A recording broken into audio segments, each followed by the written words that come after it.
धरती गोल है। ये क्या कहा जाता है कि साहब पहले यूरोप वालों ने हमको बताया कि धरती गोल है, जबकि मैं किसी के भावना आहत नहीं करना चाहता, पर लिखा तो वहां किताब में आज तक है कि धरती चपटी है और धरती स्थिर है। खैर कोई बात नहीं। हमारे यहां ज्योग्राफी को हिंदी में क्या कहते हैं, तो नाम से ही गोल है, मतलब कहीं कोई संदेह ही नहीं है कि गोल था। दूसरा, आपने वाराह अवतार देखा होगा, तो वाराह के दांत में फंसी हुई धरती गोल है कि चौकोर है, तो सदैव से गोल है।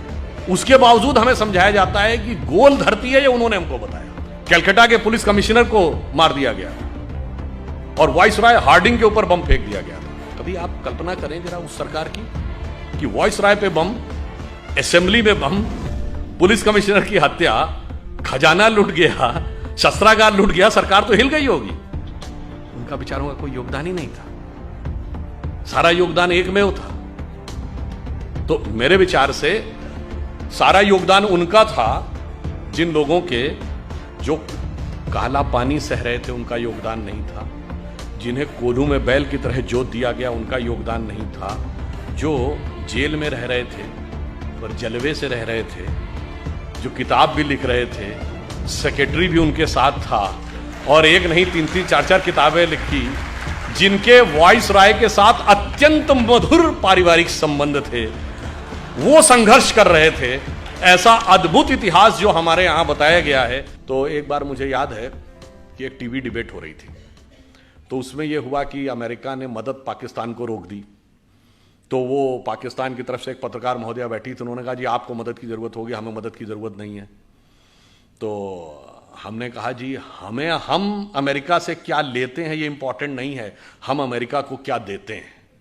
तो जैसा कि अभी वो बता रहे थे, गूगल का चीफ हमारा है, माइक्रोसॉफ्ट का चीफ हमारा है, पेप्सी की चीफ इंदिरा नूई इंडियन है, इससे पहले मास्टर कार्ड का चीफ इंडियन रह चुका है, सिटी बैंक का चीफ इंडियन रह चुका है, इतनी बड़ी बड़ी ग्लोबल कंपनीज के चीफ हमारे हैं। मैंने कहा आपके यहाँ भी बहुत सारे चीफ हैं, लश्कर तैयबा का चीफ है, जैश ए मोहम्मद का चीफ है, अलकायदा का चीफ होता है। मैंने कहा इतना बड़ा अंतर है कि हम 75 साल में कहाँ पहुंचे हैं कि अमेरिकन मल्टीनेशनल्स भारत में आती हैं टैलेंट हंट के लिए और अमेरिकन फौजें पाकिस्तान में जाती हैं टेररिस्ट हंट के लिए। कभी ओसामा बिन लादेन मारा जाता है एबटाबाद में, तो कभी पाकिस्तान के बॉर्डर पर अमन अल जवाहिरी मारा जाता है। और इतना ही नहीं, हम अमेरिका को सिर्फ इतना ही नहीं देते हैं। जैसा कि अभी मोहित जी कह रहे थे कि भाई मैं तो बिजनेस का व्यक्ति हूं, तो समाज, राजनीति, आध्यात्म, इस विषय पर तो मैं नहीं बोलूंगा। मैं तो बताता हूं कि बिजनेस और आध्यात्म का भी हमारे यहां कैसा कनेक्शन है। हम सब व्हाट्सएप यूज करते हैं, फेसबुक यूज करते हैं, तो उसका ओनर कौन है? Mark Zuckerberg. जो लोग आईफोन यूज करते होंगे पता होगा कि एप्पल का फाउंडर कौन था? Steve jobs.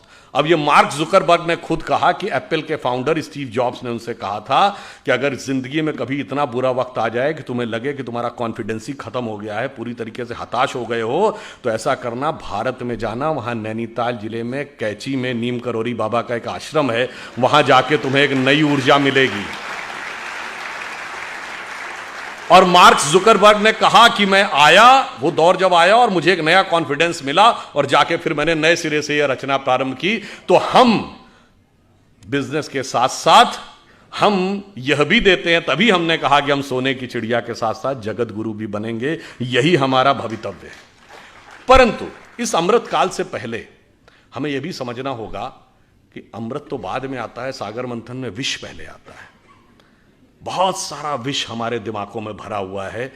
जो अभी उल्लेख किया गया कि प्रधानमंत्री जी ने 5 प्रण कहे, तो पहला प्रण क्या था कि हमें विकसित राष्ट्र बनना। अब छोटी मोटी बात नहीं सोचनी, जिसके विषय मैंने बताया। दूसरा प्रण क्या था? गुलामी की हर चीज को छोड़ना है। और यह बात उन्होंने ऐसे ही नहीं कही। नॉर्मली सरकारें आती हैं, वो कहती हैं हमने इतने नए नियम और बना दिए। हमारी सरकार ने पिछले 8 साल में 1500 से लेकर 1800 पुराने नियम समाप्त कर दिए, जिनकी कोई जरूरत नहीं थी। और कैसे कैसे नियम? एक बार अमित शाह जी ने मुझे बताया कि जब वो गुजरात के गृह मंत्री थे, तो 1965 के युद्ध के समय क्या होता था कि पाकिस्तान अपनी तरफ से गुब्बारों के द्वारा कुछ पैम्फलेट्स भारतीय क्षेत्र में छोड़ देता था। उनका कहना था 2001 तक उसकी रिपोर्ट बन के आती थी कि इस हफ्ते कोई गुब्बारा या उसके द्वारा कोई पैम्फलेट भारत के क्षेत्र में नहीं लाया गया और उसके लिए भी ड्यूटी लगी रहती थी। ये उदाहरण है कि कितने रिडंडेंट यानी कालबाह्य नियम भी थे, उन सबको समाप्त किया। उसके बाद आगे बढ़े तो जो पुरानी चीजें हैं रिडंडेंट हो गई हैं, उनको समाप्त करने की भी जरूरत थी। पर हमारे मन में विष कैसे भरा रहता है, मैं आपको एक उदाहरण देना चाहता हूं आप ही के क्षेत्र से। यहां अहिल्याबाई होलकर जी का पुण्य स्थान है। आपने अहिल्याबाई जी का नाम किसके नाम पे पढ़ा? अहिल्या जी के नाम पे पढ़ा। हम सब ने वो कहानी सुनी, गौतम ऋषि की पत्नी अहिल्या थी, इंद्र ने आकर संपर्क स्थापित कर लिया, इसलिए वो पत्थर बन गई। फिर भगवान राम के द्वारा उनकी मुक्ति हुई। कितना गलत है, महिलाओं के साथ कितना अत्याचार होता था, यही दिमाग में भरा हुआ है ना।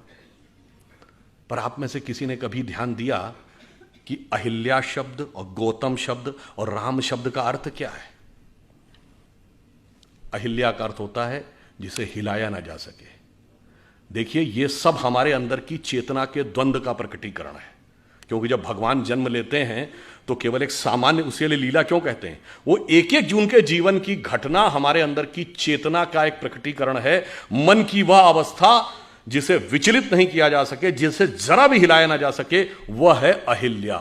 जब मन उस अवस्था में पहुंचता है। अहिल्या किसकी पत्नी है? गौतम ऋषि की। तम शब्द का अर्थ क्या है? अंधकार। गौ का अर्थ होता है जाना। जब आप अंधकार के परे चले जाते हैं और ज्ञान के प्रकाश का साक्षात्कार करते हैं, तब चेतना उस अवस्था में पहुंचती है जिसे विचलित नहीं किया जा सकता। यह गौतम और अहिल्या के पति पत्नी होने का अर्थ है। और इसमें एक और बात है, आपको नहीं पता होगा, यह अंग्रेजी का जो गो शब्द है ना, जिसका मतलब जाना, वो संस्कृत के गो से निकला है। यही गो शब्द का अर्थ है जाना। गौतम का यही अर्थ है, तम के परे जाना। 10 बार आया है रामचरितमानस में, गो गोचर लग जा मन जाई तो जानो माया भरमाई। मगर हमारे दिमाग में भरा है कि गो अंग्रेजी का शब्द है। हमारे यहां गोचर, ग्रहों की गति को गोचर कहते हैं ना। आज का गोचर, ज्योतिषी से पूछे, कहता आज का गोचर, ये सब गो शब्द जाने से बना है। अब इंद्र कौन है? इंद्र शब्द का अर्थ जानते क्या है? बहुत बार हम लोगों ने सुना, खूब हमारे यहां कहानियों में है कि जैसे ही कोई एक ऋषि तपस्या करने लगा तो इंद्र ने जो है अपना अप्सराएं भेजकर उसकी तपस्या भंग करने का प्रयास किया, क्योंकि इंद्र का आसन डोलने लगा। इसका क्या अर्थ है? इंद्र शब्द का अर्थ जानते क्या है? आपने ईंधन वर्ड सुना है? फ्यूल के लिए यूज होता है, सोर्स ऑफ एनर्जी। ये ईंधन शब्द इंद्रन शब्द का अपभ्रंश है। इंद्रिय शब्द इंद्र से निकला है। हमारी सारी सांसारिक इंद्रियों की जो सोर्स एनर्जी है, दैट इज इंद्र। और जब कोई तपस्या करता है तो इसका अर्थ क्या हुआ? वो इंद्रियों को कंट्रोल करने की कोशिश करता है, तो इंद्र का आसन डोलता है, यानी इंद्रियों की सत्ता कमजोर पड़ती है। तो बाय लॉ ऑफ इनर्शिया इंद्रियां सबसे ज्यादा तेजी से उसके ऊपर इनर्शिया बैक फोर्स मारती हैं। और वो सबसे ज्यादा किस पे मारेंगी? मानसिक रूप से मानेंगे, कि मन सबसे प्रबल इंद्रिय है। इसीलिए कभी आपने ध्यान ही नहीं दिया होगा कि अप्सराओं के नाम क्या? मेनका, जहां पर मन एकाग्र हो, उर्वशी, हृदय को वश में करने वाली। ये सब प्रवृत्तियां हैं जो जाकर हमारे मन पर अटैक करती हैं। तो जैसे ही इंद्रियों की शक्ति, जब आप अंधकार के परे चले गए और उसे विचलित नहीं किया जा सकता था, यदि इंद्रियों की शक्ति के प्रभाव में आ गए तो क्या हुआ? पत्थर का क्या हुआ? चेतना शक्ति का लोप हो गया। आप पदार्थ यानी सांसारिक शक्ति के रूप में रह गए। जो आध्यात्मिक चेतना थी वो चली गई। अब आध्यात्मिक चेतना दोबारा कब मिलेगी? राम शब्द का अर्थ जानते क्या होता है? हिंदी या संस्कृत में शब्द है, रम धातु से बना है, जिसका अर्थ होता है रमना। रमनते इतराम, रमणीक स्थान, रमता जोगी। यानी किसी भी चीज जिस चीज में सेटल्ड होती है उसको रमना कहते हैं। इसीलिए राम शब्द का तात्विक अर्थ है रमनते इतरामा, अर्थात वह तत्व जिसमें सारा संसार सेटल्ड है। फिर यानी वही divine element which beholds the entire universe, फिर जब उसके साथ दोबारा संपर्क होगा, that conscious energy will revive और वर्ल्डली एनर्जी विल डिसअपियर। मगर हमारे दिमाग को क्यों, अब ये क्यों, किन्हों ने पढ़ाया गया जानते क्यों? 1854 में कार्ल मार्क्स ने एक आर्टिकल लिखा था शिकागो हेराल्ड ट्रिब्यून में कि हिंदू जाति चाहे जितनी भी समृद्ध हो, पर वो नंदी, बैल, बंदर, हनुमान और हाथी गणेश को पूजने वाले इसी लायक थे कि उनके ऊपर हुकूमत की जाए, क्योंकि वो मूर्ख थे। मान्यवर, हम मूर्ख नहीं थे, इतना समझने लायक बुद्धि आपके पास नहीं थी, क्योंकि आपने ना कभी भारत में आए, ना आपने भारतीय संस्कृति पढ़ी, ना आपने संस्कृत पढ़ा, और आपने कुछ नहीं पढ़ा, और उसके बावजूद बैठे बैठे व्याख्या दे दी। और मैं पुनः यह बात चुनौती से कहता हूं, किसी मार्क्सवादी ने वैदिक संस्कृत पढ़ी ही नहीं। जैसे कोई आईआईटी या इंजीनियरिंग कॉलेज में जाकर बीटेक करे नहीं और इंजीनियरिंग पे भाषण देने लगे, उसी प्रकार कोई मार्क्सवादी बताए उसने किस वैदिक गुरुकुल में जाकर वैदिक संस्कृत पढ़ी है और फिर वेदों पे कमेंट्री की है, अंग्रेजी में पढ़ के वेदों पे कमेंट्री की है। ऐसे महान महान लोग हैं। और वो मैं उदाहरण बताना चाहता हूं, जब राम जन्मभूमि का मुकदमा चल रहा था, ये सुप्रीम कोर्ट की नहीं, जब Lucknow bench of Allahabad high court में चल रहा था, तो दोनों पक्षों से कहा गया कि आप अपने अपने इतिहासकार ला सकते हैं। तो हमारी तरफ से जो इतिहासकार थे उसमें देवेंद्र स्वरूप जी थे, एसपी गुप्ता थे, ग्रोवर साहब थे, डॉक्टर हर्ष नारायण थे। उधर से ऑब्वियस कौन थे, सूरज भान थे, आरएस शर्मा थे, रोमिला थापर थी, यही सब लोग जिनको डीएन झा वगैरह, ये लोग स्वयं नहीं अपीयर होते थे, अपने प्रतिनिधियों के थ्रू होते थे। अब भाई देखिए, कोर्ट में तो राजनीति नहीं चलेगी। कोर्ट ने पूछा कि आप राम मंदिर के मुद्दे के ऊपर आए हैं, तो आप पहले ये बताइए कि आपका हिस्ट्री में विषय क्या है, एंशिएंट इंडिया विषय है क्या? तो उसमें से ज़्यादातर लोगों लिख के दीजिए एंशिएंट इंडिया हमारा विषय नहीं है। अब वहां खुदाई का विषय था, तो आपको पता होगा हिस्ट्री में दो ब्रांच होती ना, आर्कियोलॉजी एंड कल्चर। तो आर्कियोलॉजी खुदाई से डील करती है। उनसे पूछा गया आर्कियोलॉजी के एक्सपर्ट हैं? नहीं जी, हम उसके एक्सपर्ट भी नहीं, हमें आर्कियोलॉजी नहीं आती, यानी खुदाई वाला विषय हमें नहीं पता। चलिए, तो कल्चर का पता होगा। अब कल्चर तो किसी लैंग्वेज में लिखा रहता है, सारे डॉक्यूमेंट्स दो ही भाषाओं में थे, संस्कृत और फारसी। और मजे की बात है, सबने ये लिख के दिया है कि फारसी नहीं, उन्हें संस्कृत भी नहीं आती है।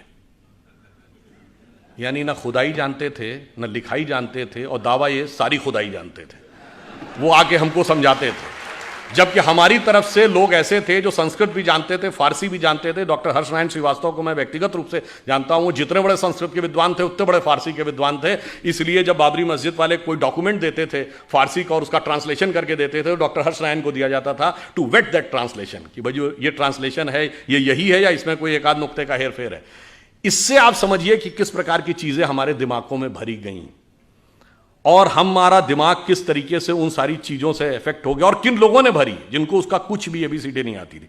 वैसे ऑन द लाइटर नोट में कहूं, जब ये देवी अहिल्या जी वाला उल्लेख आता है, तो तुलसीदास जी का जो पूरा साहित्य है ना, वो पूरा एक गंभीर राम भक्त साहित्य माना जाता है। पर एक ही आज जगह तुलसीदास जी ने हास्य रस का भी उल्लेख किया है। कवितावली में वो लिखते हैं कि जब भगवान राम चित्रकूट पहुंचते हैं, तो वहाँ के जब साधु सन्यासियों को पता चलता है कि भगवान राम आए हैं, तो वो बेचारे वर्षों बरस से व्रत कर रहे थे, तपस्या कर रहे थे, तो उनको लगा कि इनके पैर के स्पर्श होने से कोई पत्थर की शिला स्त्री बन जाती है। तो सब एक एक शिला लेके आ गए कि शायद ये एक सुंदर स्त्री बन जाए तो मेरा भी जीवन जो कष्ट का है, कोई मुझे भी अच्छे ढंग से हमारा सहयोग करने के लिए मिल जाए। तो उसको उन्होंने लिखा है कि विंध्य के वासी उदासी तपोव्रत धारी महाबिनु नारी दुखारे, और गौतम तीय तरी तुलसी सो कथा सुनिबे मुनिवृंद पखारे, होए हैं शिला सब चंद्रमुखी परसे पद मंजुल कंज तिहारे, और कीन भली रघुनायक जीव करना करी कानन को पगधारे। तो मतलब उन्होंने हास्य का भी प्रयोग किया। ये तो एक चीज हुई। अब दूसरी बात आई है, जिस जमाने में देवी अहिल्याबाई होलकर यहां पे रूल कर रही थी, 18th सेंचुरी, आपको पता है उस समय यूरोप में क्या था? 1542 से वहां पर विचक्राफ्ट एक्ट था। विचक्राफ्ट एक्ट का मतलब होता किसी भी महिला को चुड़ैल घोषित करके जला दिया जाता था। और वो समय जब भारत में चाहे रानी अहिल्याबाई हो, रानी दुर्गावती हो, कित्तूर की रानी चेन्नम्मा हो, वो मध्यकाल का दौर, चाहे छोटे मोटे राज्यों की रानी अबक्का हो या रानी लक्ष्मीबाई हो, वो यहां शासन कर रही थी। और वो लोग, और कौन, कोई भी चर्च घोषित कर देता था कि ये चुड़ैल है और उसको जला दिया जाता था। ये बाई पार्लियामेंट ये एक्ट था, ये ब्रिटिश पार्लियामेंट का एक्ट है। और आपको पता है वो एक्ट कब तक रहा है? 1951, 1951 में वो एक्ट रिपील किया गया है। और वो लोग हमको ज्ञान देते थे कि महिला समानता आप यहां नहीं है, महिला समानता तुम्हारे यहां थी। आपको पता है अंग्रेजी का ये शब्द विच हंट आप सबने सुना होगा। ये विच हंट शब्द उसी विचक्राफ्ट एक्ट से निकला है कि किसी भी औरत को विच घोषित करके फिर उसको पकड़ना और पकड़ के मौत के घाट उतार देना। हकीकत यह है कि विच हंट करने वालों ने हमारे खिलाफ विच हंट किया है कि हमें कहां कहां पे नीचा दिखाया जा सकता है। और इसलिए मैं ये कहना चाहता हूं, हमारे यहां स्थिति यह थी, ये तो हुई रूल करने की बात। वैदिक काल में 20-22 ऐसी विदुषी महिलाएं हैं, गार्गी, अपाला, लोपमुद्रा, मैत्रेयी, जिन्होंने बाकायदा वेदों पर व्याख्यान किया है, शास्त्रार्थ किया है, याज्ञवल्क्य का गार्गी के साथ शास्त्रार्थ, संध्या का ऋषि मेधातिथि के साथ शास्त्रार्थ। हम चुनौती के साथ कहते हैं दुनिया में कोई दूसरी धर्म संस्कृति बताइए जो धर्म ग्रंथ के ऊपर पहले तो डिस्कशन का पावर देती हो और डिस्कशन का पावर महिला को देती हो। फिर उन्होंने हमको समझाया कि साहब आप जो थे वो समानता नहीं देते थे। और उससे भी बड़ा, मैं पहले भी कई बार बता चुका हूं कि सबसे प्रख्यात शास्त्रार्थ कौन है? आचार्य शंकर और मंडन मिश्र का। और उसमें न्यायाधीश कौन थी? मंडन मिश्र की पत्नी उभय भारती। अब बताइए दुनिया में कहीं ऐसा है कि धर्म के ऊपर, धर्म ग्रंथ पे डिस्कशन का स्कोप हो और उस डिस्कशन के स्कोप में पार्टिसिपेट करने का ही नहीं, ज्यूरी बनने का, चीफ ज्यूरी बनने का अधिकार किसी स्त्री को होता हो? यह सिर्फ हमारे यहां था। इसलिए उसके बाद हमें यह समझाया गया कि साहब नहीं, आप जो थे वो समानता के पक्षधर नहीं थे, हम समानता के पक्षधर थे। जबकि हमारे यहां तो महानता यह है कि विश्व की किसी भी सभ्यता या संस्कृति की कल्पना की पराकाष्ठा क्या होती है? वो होती है उस संस्कृति के द्वारा की गई ईश्वर की परिकल्पना। और मैं विनम्रता से पर दृढ़ता से कहता हूं, विश्व की सभी संस्कृतियों में ईश्वर सिर्फ पुरुष है। स्त्री तत्व का कोई स्थान ईश्वर में नहीं है। सिर्फ हमारे यहां अर्धनारीश्वर की परिकल्पना है भगवान शंकर में।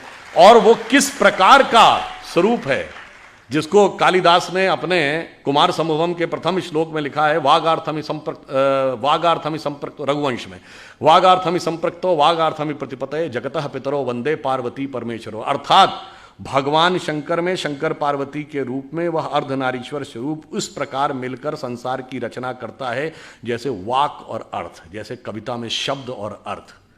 अकेले अर्थ का कोई औचित्य नहीं जब तक शब्द में व्यक्त ना हो, और शब्द का कोई मीनिंग नहीं जब तक उसका कोई अर्थ ना हो। तो आप यह समझिए कि इस प्रकार का, जहां पर इवन अगर आप में से जो लोग हिंदी साहित्य पढ़े होंगे तो निराला की वो प्रसिद्ध कविता आपको याद होगी ना, तुम तुंग हिमालय श्रृंग और मैं चंचल गत सुर सरिता, तुम विमल हृदय उच्छ्वास और मैं कांत कामिनी कविता। तो आप ये सोचिए, जहां पर इतना सुंदर सामंजस्य, जहां पर कोई स्थान ही नहीं, वो आके हमको ये समझाते हैं कि साहब आप जो थे वो समानता के पक्षधर नहीं थे। अब दूसरी चीज हमें क्या समझाया जाता है, जो विष हमें अपने दिमागों से निकालना है, कि हम ज्ञान के नहीं थे, हम वैज्ञानिक नहीं थे, हम अवैज्ञानिक थे, हम इलॉजिकल थे। और जबकि फैक्ट ऑफ द मैटर है कि आप ये देखिए, जितने बड़े बड़े विज्ञान की खोज हुई, अब उदाहरण के लिए मैं सिर्फ ये बताना चाहता हूं, ये अगस्त का महीना एक और चीज के लिए भी जाना जाता है। मैं सिर्फ आपको दो उदाहरण दूंगा। एक, एटम बम का पहली बार प्रयोग 6 अगस्त को हिरोशिमा पे हुआ था। Who was considered the father of the atom bomb? Robert Oppenheimer.